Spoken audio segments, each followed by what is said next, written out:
Conferenza stampa stamane all'ASP di Agrigento. Da quando il legislatore ha posto in essere la nuova normativa sulle vaccinazioni obbligatorie, introducendone di nuove con la legge 119 del 2017, è scoppiato un vero e proprio caso mediatico che ha evidenziato perplessità da parte dell'utenza. Un incontro chiarificatore in presenza della stampa agrigentina era necessario, afferma il direttore sanitario Lobosco. La norma non va meramente applicata in quanto tale, ma deve essere un atto di consapevolezza da parte dei genitori.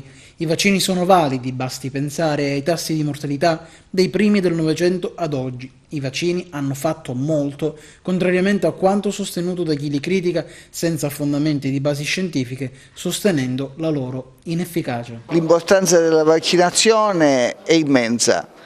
Consideriamo che ci sono alcune patologie che possono essere arginate solo con la vaccinazione, cioè patologie di origine virale per cui l'uso dell'antibiotico, del chemioterapico non dà risultati. Esistono degli antivirali ma che poco possono di fronte a infezioni particolarmente virulente.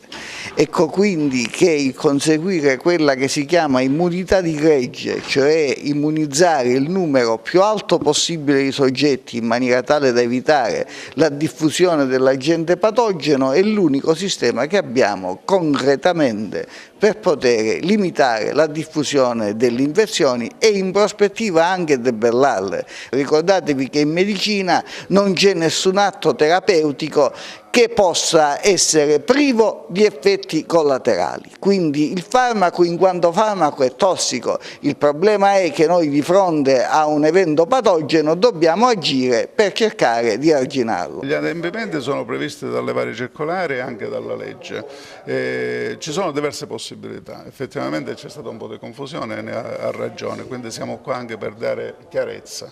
C'è la possibilità di presentare il certificato vaccinale, c'è la possibilità di presentare il libretto vaccinale con le vaccinazioni eseguite, la copia chiaramente, oppure c'è la possibilità di fare un'autocertificazione, che questa è stata sottovalutata, cioè perché magari c'è la paura di fare questa autocertificazione, però se uno è in regola con le vaccinazioni e basta andare dal pediatra e vedere un attimo quali sono le vaccinazioni in base all'età che il proprio figlio deve effettuare, il pediatra già ha elencate oppure si porta la certificazione di aver effettuato quelle vaccinazioni, chiaramente può essere autocertificato. I bambini che non si sono vaccinati saranno chiamati perché in questi elenchi abbiamo detto anche al rappresentante dell'ufficio scolastico regionale che nella circolare si mettesse pure che negli elenchi venisse specificato sia l'indirizzo esatto, perché magari può essere cambiato, e il numero